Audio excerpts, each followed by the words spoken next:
Welcome back to this channel. This is Unfiltered Forex. And I am Clement here for the weekly recap for the week ended July 14th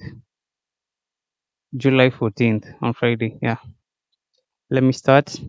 On Monday, July 10th, we got CPI for China, PPI for China.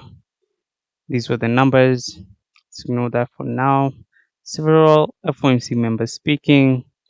Governor Bailey talks. Tuesday, we got the employment numbers for the Great Britain, 257k.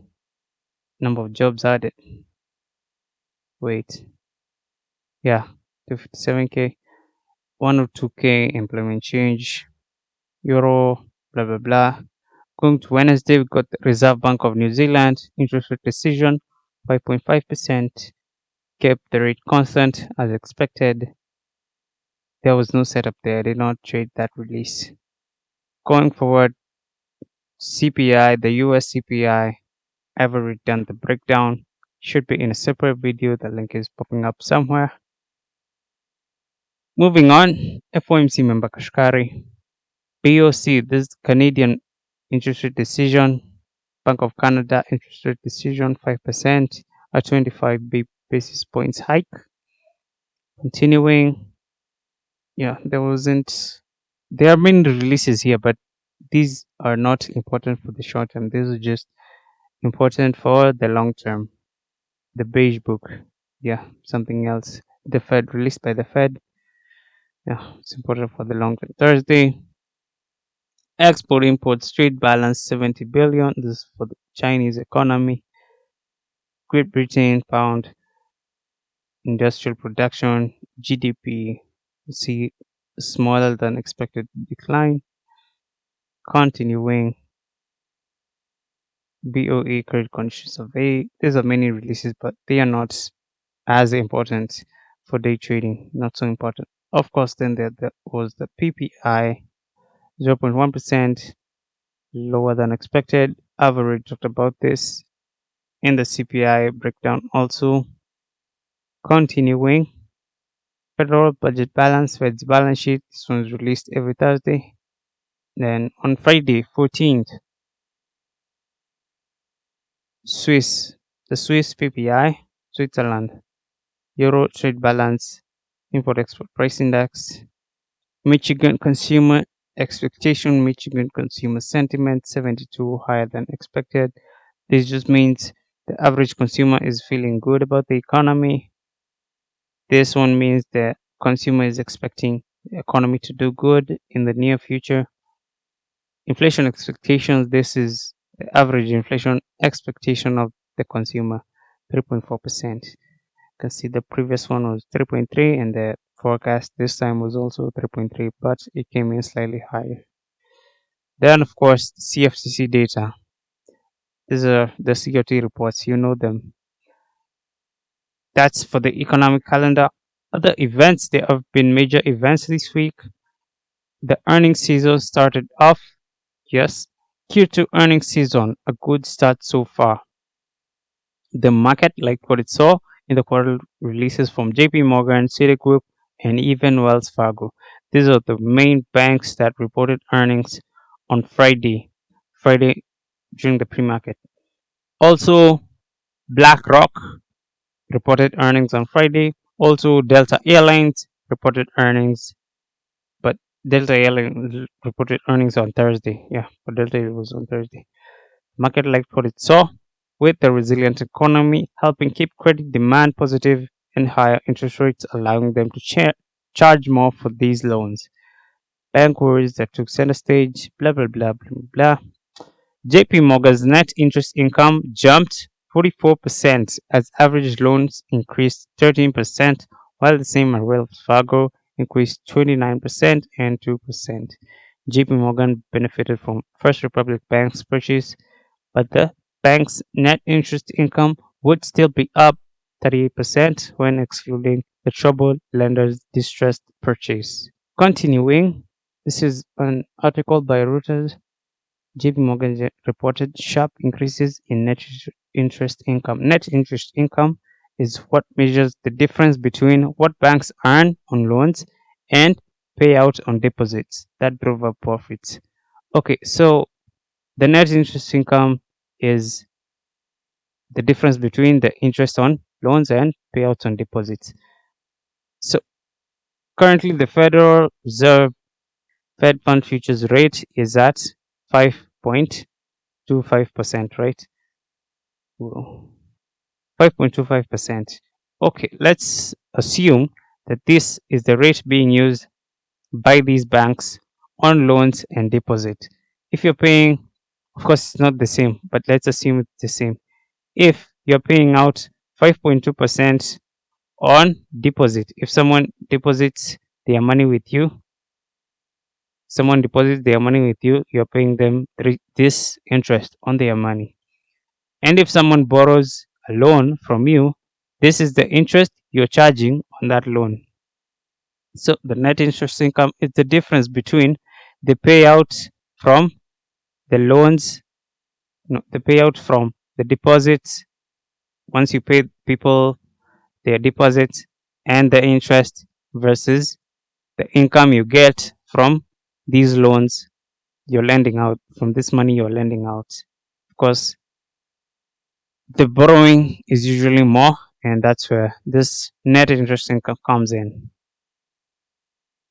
Let's continue. Okay, banks, US banks point to resilient but slowing economy, flags risk ahead. We're in a very unusual environment, high inflation, these rate levels, and a strong labor market, Citigroup CEO Jane Fraser said.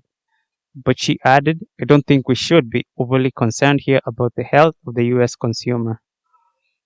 You've read about that.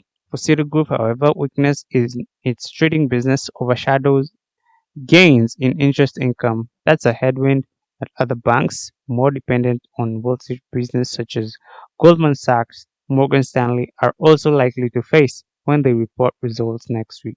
Separately, BlackRock, the world's biggest asset manager, handily beat second quarter profit estimates but showed a slowdown in money inflows. So, in general, the banks are warning that these it's a very unusual environment and these levels are pretty s- mm, it's a very unusual environment and the income on loans, cash flow, their businesses are being affected heavily. Continuing, other news that happened this week, the major news: XRP coin surges after judge delivers a huge win to Ripple in SEC case. Ripple, the ruling was XRP is not a security.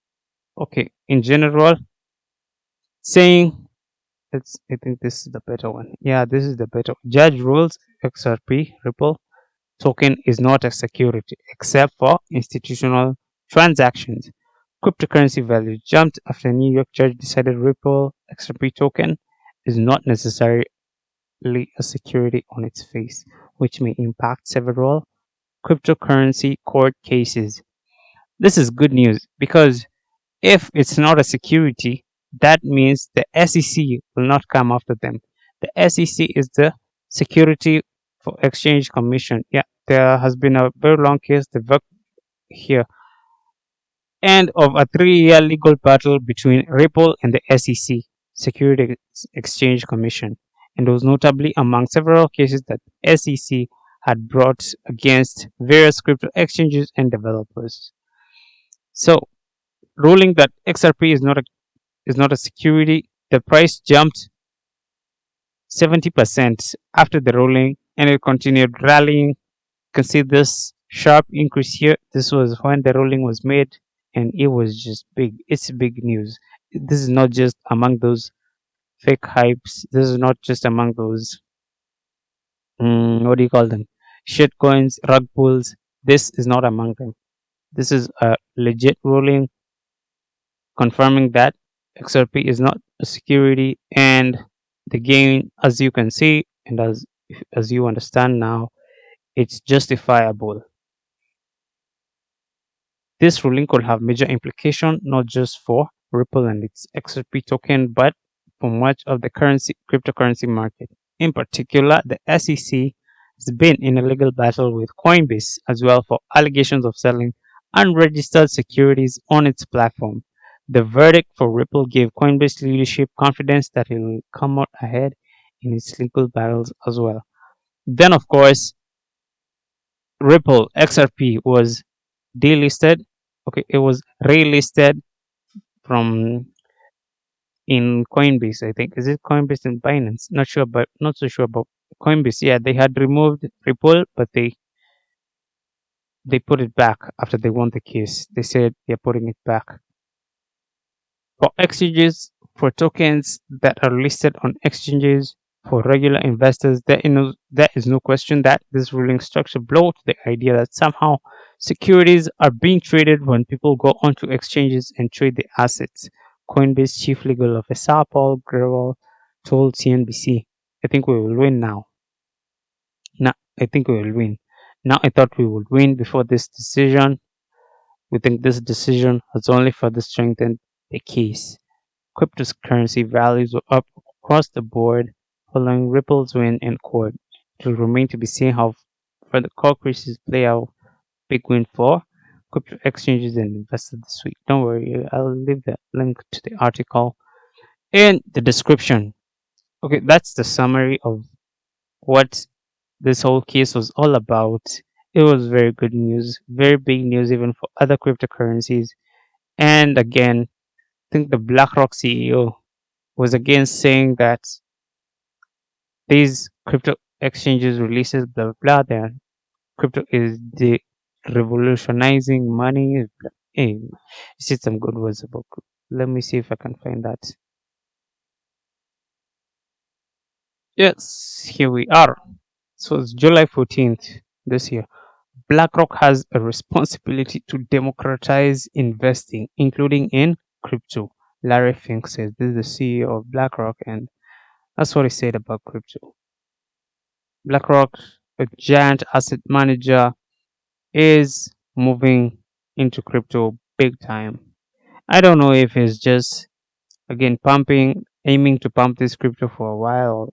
Don't know, but we'll just wait and see if this was a scam is or is just looking for exit liquidity. Whoa. Continuing, something else important that happened this week was Elon Musk plans Tesla and Twitter collaborations with XAI, his new startup.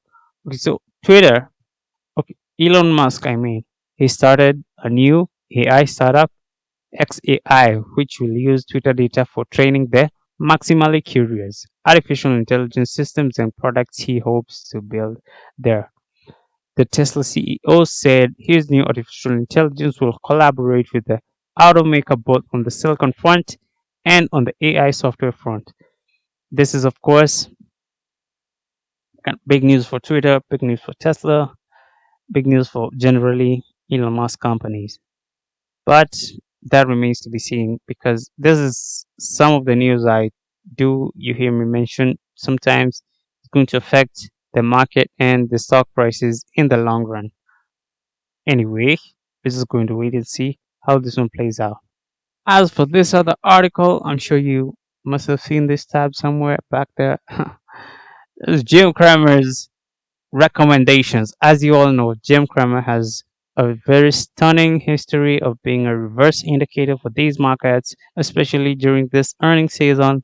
I will talk about his list of haves and have nots when I release the video on the weekly forecast. That's where I'll also give the forecast of this earnings season and what we are going to be expecting in the coming week. Okay, so for now, I am done. Yes.